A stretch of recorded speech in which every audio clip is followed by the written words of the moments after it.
രഹസ്യങ്ങളുടെ പിന്നാമ്പറങ്ങൾ തേടുന്ന സീക്രട്ട് ഫയലിലേക്ക് സ്വാഗതം.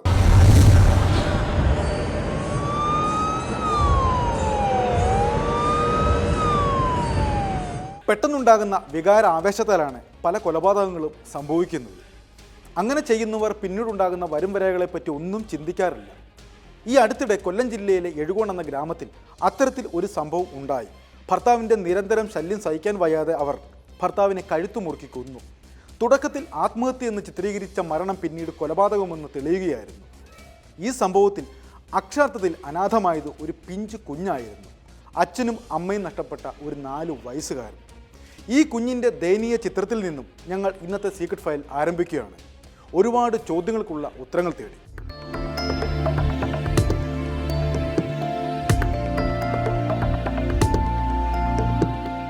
ഉണ്ണിക്കുട്ടൻ കളി തുടങ്ങിയതേ ഉള്ളൂ. അങ്ങനെ പ്രത്യേകിച്ച് കളിക്കൊരു പേരൊന്നുമില്ല. ഒറ്റയ്ക്കിരുന്ന് എന്തെങ്കിലുമൊക്കെ കാട്ടിക്കൂട്ടും. കൂട്ടിന് അമ്മുമ്മയും കൂടും.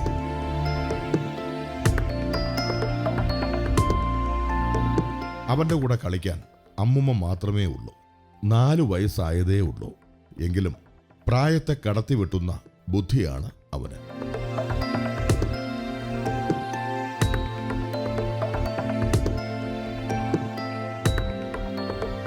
ഒരു കാര്യം ഒറ്റത്തവണ കേട്ടാൽ മതി, ഏത് ഉറക്കത്തിലും അവൻ ഓർത്തു പറയും. അത്രയ്ക്കും മിടുക്കനാണ് ഉണ്ണിമോൻ. ഷാജിക്കും ആശയ്ക്കും വിവാഹം കഴിഞ്ഞ് 5 വർഷത്തിന് ശേഷമാണ് അവൻ പിറന്നത്. ഒരുപാട് പ്രാർത്ഥനകൾക്കും പൂജകൾക്കും ശേഷം ഈ മിടുക്കൻ ജനിച്ചു.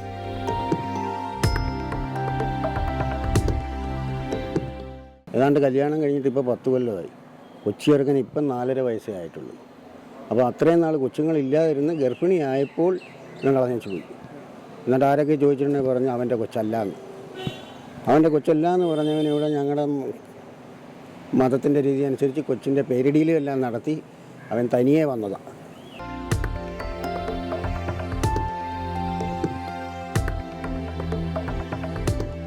രാവിലെ എഴുന്നേറ്റാൽ ഉടൻ മുറ്റത്തേക്ക് ഇറങ്ങും. പിന്നെ വെയിൽ കനക്കുന്നത് വരെ മുറ്റത്തിരുന്ന് കളിക്കും.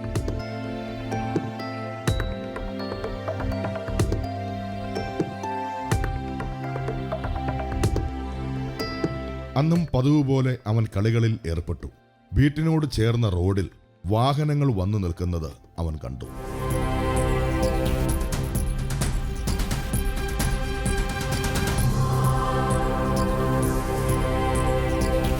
അതിൽ നിന്നും കുറച്ചുപേർ ഇറങ്ങുന്നു. എല്ലാവർക്കും ഒരേ ഡ്രസ്സാണ്. അവർ വീട്ടിലേക്കാണ് കയറി വരുന്നത്. തൊട്ടടുത്ത വീടുകളിലെ ആളുകളെല്ലാം കൂടിയിട്ടുമുണ്ട്. എല്ലാവരും ഈ വീട്ടിലേക്കാണ് വരുന്നത്. അവന്റെ കണ്ണുകൾ പല രൂപങ്ങളിലേക്കും പാഞ്ഞു ചെന്നു.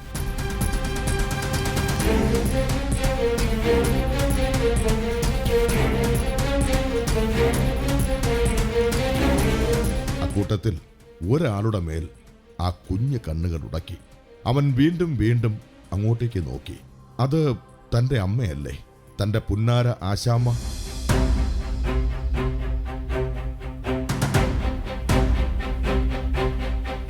അമ്മ എവിടെ പോയിട്ട് വരുവാ? അമ്മ ഇവരെല്ലാം എന്തിനാ ഇങ്ങോട്ട് കൊണ്ടുവരുന്നത്?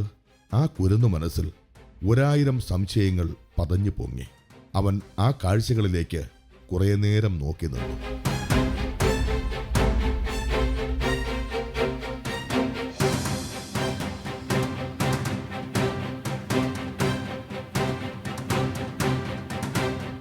കുട്ടിക്ക് ഇപ്പോൾ മുത്തശ്ശിയുണ്ട്, മുത്തശ്ശിയുടെ അമ്മയുമുണ്ട്.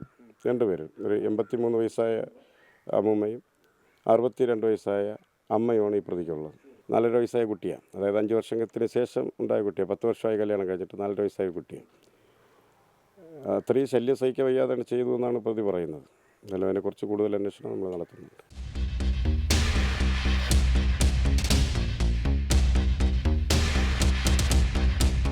ഇങ്ങോട്ട് കയറിയേക്കടേ. നിനക്കെന്താടി ഒരു നാണം? ചെയ്തപ്പോ ഇതൊന്നും ഓർത്തില്ല അല്ലേ? പറയടി, നീ എങ്ങനെ അവനെ കൊന്നേ? പോലീസുകാരൻ ആ സ്ത്രീയുടെ നേരെ ചീറിയെടുത്തു. ആശയെയും കൊണ്ട് പോലീസ് തെളിവെടുപ്പിനായി എത്തിയിരിക്കുകയാണ് തന്റെ സ്വന്തം വീട്ടിൽ.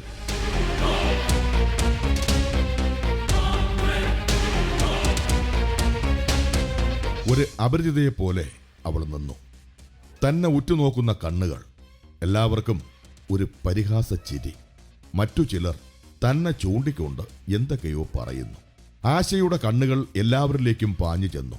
കൂട്ടത്തിൽ ആ കുഞ്ഞു രൂപത്തിൽ കണ്ണുകൾ ഉടക്കി നിന്നു.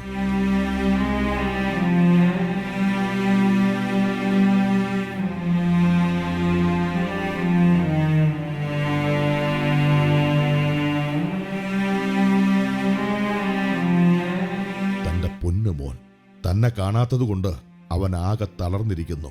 നേരെ ചൊവ്വേ വസ്ത്രം പോലും അവൻ ധരിച്ചിട്ടില്ല. കുഞ്ഞ് എന്തെങ്കിലും കഴിച്ചോ എന്നും അറിയില്ല.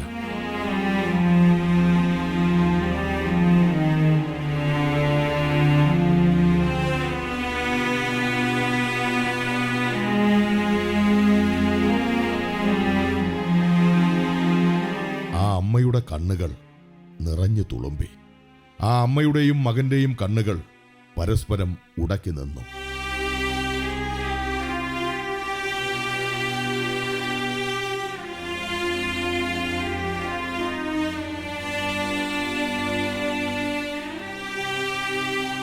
തൂങ്ങി നിന്നെന്ന് പറയുന്നത് രാത്രി ഞങ്ങളൊരു കുരിശടി പോകാൻ തോന്നിയാൽ കുരിശടി പോകാനായിട്ട് കുളിക്കാൻ അമ്മ കുളിച്ചേച്ച് വന്ന് ഞാൻ കുളിക്കാനായിട്ട് ചെന്നുണ്ട്. അപ്പോൾ അതിനു മുമ്പേ വന്ന് അവിടെ ഇരിക്കുന്ന ഞാൻ കണ്ട്. പിന്നെ കുടിച്ചേച്ചുവിന് ഞങ്ങൾ അകത്ത് കയറും, ആ മുറി കിടക്കും. ചിലപ്പോൾ ഇറങ്ങി എവിടെയെങ്കിലും പോകും.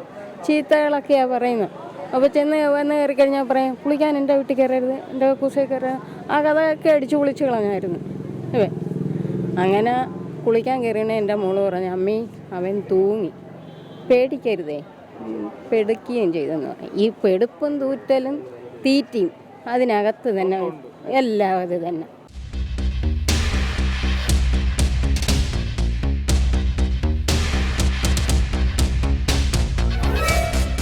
ആശ ഇന്നൊരു കുറ്റവാളിയാണ്. കുറ്റവാളി എന്ന് പറഞ്ഞാൽ കൊലയാളി. കൊന്നത് സ്വന്തം ഭർത്താവിനെ, അതും ഉറക്കത്തിൽ കഴുത്ത് മുറുക്കി കൊന്നുകളഞ്ഞു.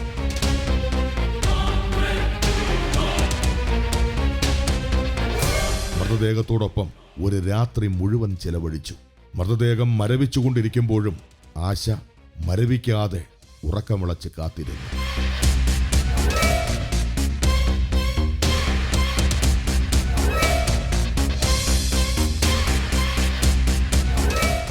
സ്വാഭാവിക മരണമാണെന്ന് വരുത്തി തീർക്കാൻ വേണ്ടി ഈ മരണപ്പെട്ട് കിടക്കുന്ന ആളിനെ വലിച്ച് കുറേ നൂത്ത് ഈ മുട്ട് കട്ടിലിൽ കുത്തി നിർത്തി ഈ ഒരു കൈലി കൊണ്ട് ഈ ഫാനിൽ കെട്ടിത്തൂക്കി എന്ന് പറഞ്ഞാൽ മൊത്തം കെട്ടിത്തൂക്കിയിട്ടില്ല, ഭാഗികമായിട്ട്.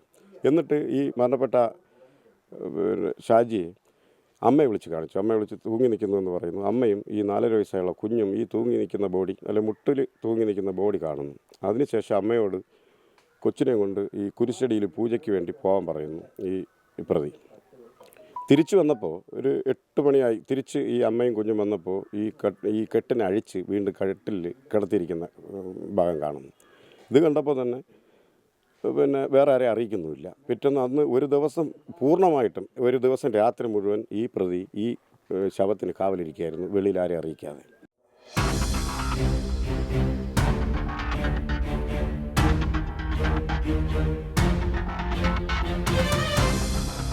ആശയെ കൊണ്ടുപോകാൻ നേരമായി. തെളിവെടുപ്പ് പൂർത്തിയാക്കി കഴിഞ്ഞു. പോലീസുകാർ വീടിന് പുറത്തേക്ക് ഇറങ്ങി. കൊലയാളിയെ വലം വച്ച് പോലീസ് നിന്നു.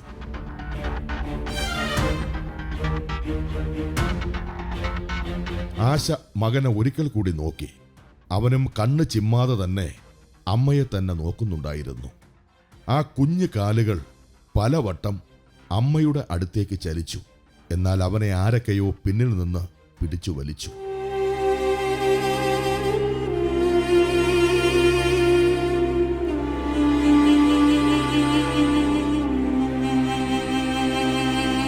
ആശ പതുക്കെ നടന്നു നീങ്ങി. ഇനി ഈ വീട്ടിലേക്ക് അവൾ വരില്ല. ഒരുപാട് ഓർമ്മകളുമായി അവൾ പോലീസ് വാഹനത്തിനരികിലേക്ക് ചുവടുവച്ചു.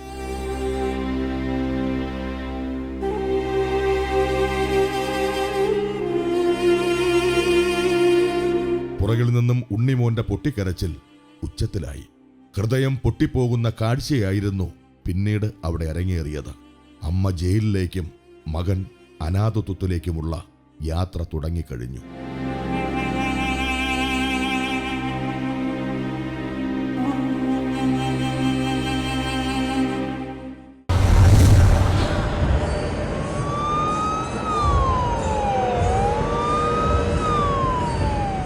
തുടക്കത്തിൽ ആത്മഹത്യ എന്ന് ചിത്രീകരിച്ച മരണമാണ് പിന്നീട് കൊലപാതകമെന്ന് തെളിഞ്ഞത്. അതിനുശേഷം ആശ എന്ന ഭാര്യയെ ചുറ്റിപ്പറ്റിയുള്ള ദുരൂഹതകളാണ് ആ നാട് മുഴുവൻ അലയടിച്ചത്. കാണാം ആ ദുരന്ത കാഴ്ചകൾ.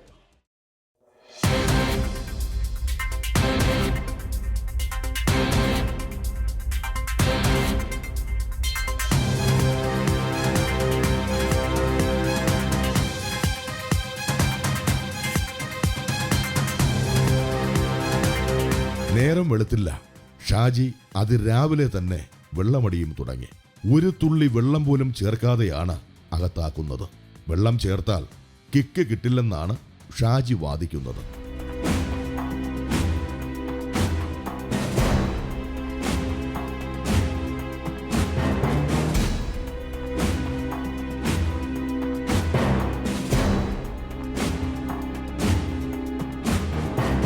ഇന്ന് എവിടെ നിന്നോ കുറെ പൈസ കിട്ടി.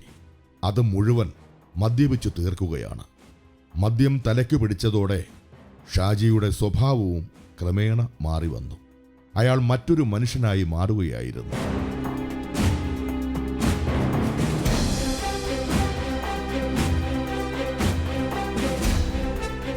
ഭാര്യയും ഭർത്താവും എന്നും ഉടക്കുക. ഇവൻ വെള്ളം അടിച്ചില്ലേ ആൾ ക്ലിയർ. വെള്ളം അടിച്ചു കഴിഞ്ഞാൽ ആളെന്നും തൊഴുമ്പ. അവൻ ആര്, അമ്മയാര്, അമ്മായിയമ്മയാര്, ഭാര്യ ആര്, അടുത്ത ബന്ധുക്കാരാര്, ഇവരൊന്നും അവൻ വെള്ളം അടിച്ചില്ലേ അവൻ ക്ലിയർ. വെള്ളം അടിച്ചു കഴിഞ്ഞാൽ അവൻ വെറും മൃഗമായിരുന്നു.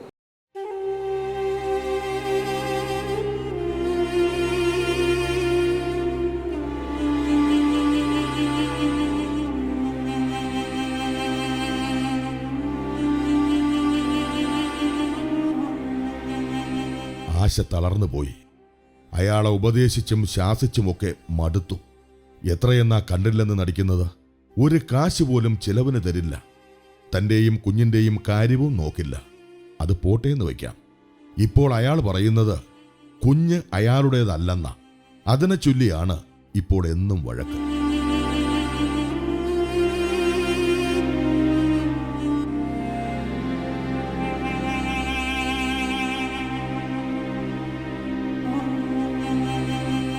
കൊച്ചവൻ്റെ അല്ലാന്ന്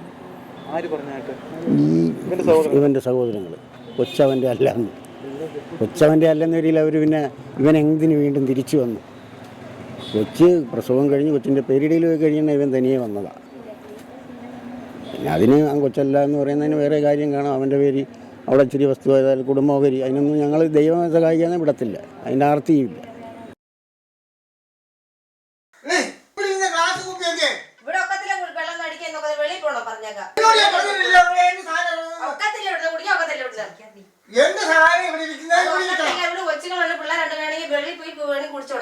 എടി നീ പറയുന്നത് ശരിയാണ്.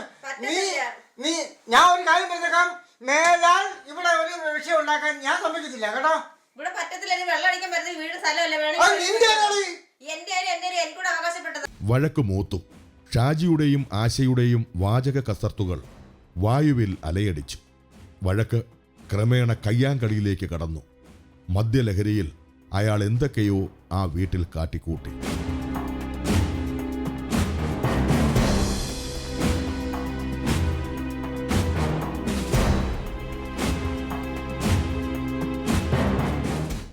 എൻ്റെ അന്വേഷണത്തിൽ ഈ മരണപ്പെട്ട 36 വയസ്സുള്ള ഷാജി നിരന്തരം മദ്യം വാങ്ങിയ വീട്ടിൻ്റെ ബഹളവും ഉപദ്രവവും ഈ വീട്ടുകാരോട് ഈ പ്രതിയായിട്ട് പറയുന്ന ഭാര്യയുടെ കയ്യിൽ നിന്ന് തന്നെ കാശൊക്കെ കടം വാങ്ങുന്നതല്ല, സ്ഥിരം വാങ്ങി കൊടുത്തില്ല എന്നുണ്ടെങ്കിൽ ബഹളം ഈ മദ്യവെച്ച് കലകസ്വഭാവിയായിട്ട് എപ്പോഴും കാണപ്പെടും. അങ്ങനെ നിയന്ത്രണം വിട്ടാണ് ഇത് ചെയ്തതെന്നാണ് പ്രതി കുറ്റസമ്മത മൊഴി പറഞ്ഞിട്ടുള്ളത്.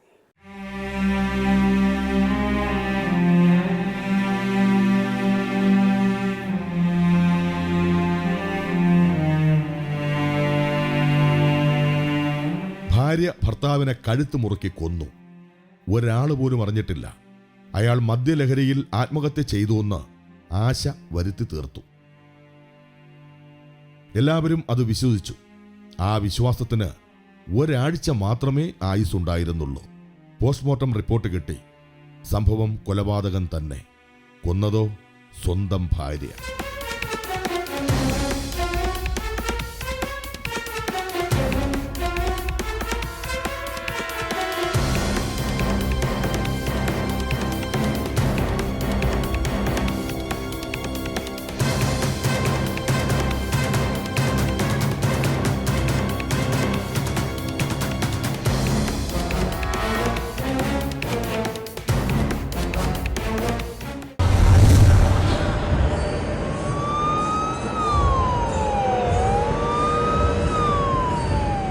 താൻ എങ്ങനെയാണ് ഒരു കൊലപാതകയായതെന്ന ആശയുടെ ഞെട്ടിപ്പിക്കുന്ന വെളിപ്പെടുത്തലുകളും ഒപ്പം ഷാജിയുടെ ബന്ധുക്കളുടെ വാദപ്രതിവാദങ്ങളും ഇനി കാണാം.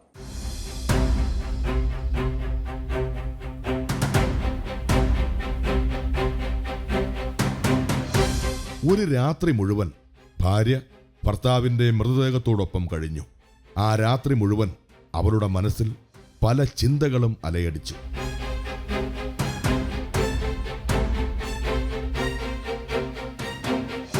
കൊലപാതകം എങ്ങനെ ആത്മഹത്യയാക്കി മാറ്റാം എന്ന ചിന്തയായിരുന്നു അവളുടെ ചിന്തകളിൽ മുന്നിട്ട് നിന്നത്.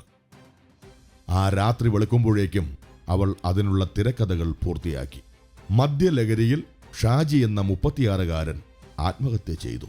അതായിരുന്നു പിറ്റേന്നത്തെ പത്രവാർത്ത.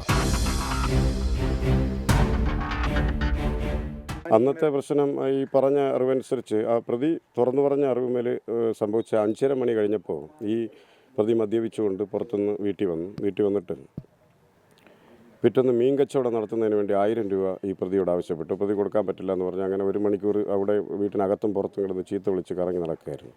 അതിന് ശേഷം ഈ പ്രതി വീണ്ടും മദ്യപിച്ച് ഫിറ്റായി കട്ടിൽ വന്ന് കിടക്കുകയായിരുന്നു. ഈ കിടന്ന സമയത്താണ് ഈ പ്രതിയായിട്ട് വരുന്ന ആളൊരു കയറെടുത്ത് കഴുത്തിൽ കുരുക്കി, പ്രതി ഉറക്കമായിരുന്നു എന്നാണ് പറഞ്ഞു, കുരുക്കി വെക്കിക്കൊന്നതും. തുടർന്ന് പിറ്റേന്ന് രാവിലെയാണ് ആളുകൾ വന്നപ്പോൾ ഏതോ വിധേന മരണപ്പെട്ട് കിടക്കുന്നു എന്ന് പറഞ്ഞു. അപ്പോഴും തൂങ്ങി മരണപ്പെട്ടെന്ന് ഒന്നും പറയുന്നില്ല, ഏതോ വിധേന മരിച്ചു കിടക്കുന്നു. അപ്പോൾ ഒരു പ്രതി പറയുന്നത് സ്വാഭാവിക മരണമാക്കി തീർക്കാൻ വേണ്ടി ഞാൻ ചെയ്തതാണിത് എന്നാണ്.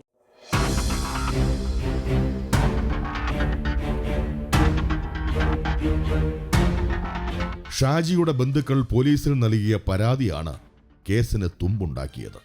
ഷാജിയുടെ മൃതദേഹത്തിൽ കണ്ട മുറിവുകളും വലിച്ചിഴച്ചതിൻ്റെ പാടുകളും പൊടിയുമുണ്ടായിരുന്നു. അതായിരുന്നു പ്രത്യക്ഷത്തിൽ തന്നെ മരണത്തെപ്പറ്റി സംശയം ബലപ്പിച്ചത്.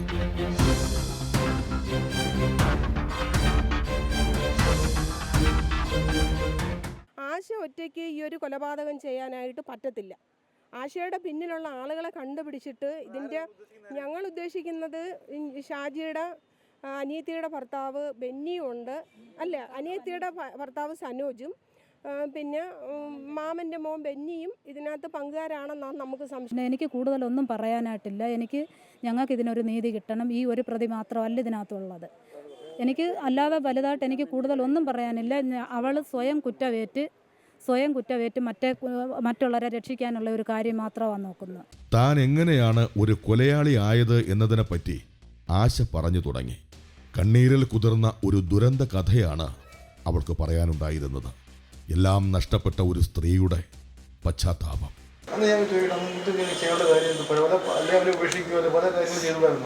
പോകാൻ പറഞ്ഞാൽ പോകത്തില്ല. ഞാൻ ഇങ്ങോട്ടേക്ക് കൊച്ചിനെ കൊണ്ടുപോയാൽ പോകത്തില്ല. കാര്യം എനിക്കറിയാം. അവിടെ വന്നിട്ട് പറയും പിന്നെ ഞാൻ ഇവിടെ താമസിക്കുന്നു. പിന്നെ പോയി നിന്നിട്ട് ആ കുടുംബത്തിലൂടെ നാണക്കേട്ടുണ്ടാക്കിയിട്ട് അതുകൊണ്ടെങ്കിലും പോകത്തില്ല. സഹിച്ചു കൊച്ചിനെ കൊണ്ടുവന്നുണ്ട്.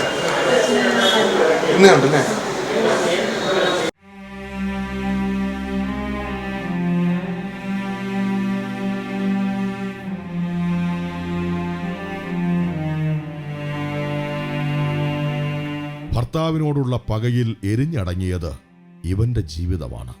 ഇനി ഇവനെ കൊഞ്ചിക്കാൻ അമ്മയില്ല, ലാളിക്കാൻ അച്ഛനുമില്ല. അനാഥത്വത്തിന്റെ കൂരിരുട്ടിലേക്ക് ഇവൻ യാത്രയാവുകയാണ്. ഇവിടെ ഈ കുരുന്നിനെ കാത്തിരിക്കുന്നത് ഉത്തരമില്ലാത്ത ഒരുപാട് ചോദ്യങ്ങൾ.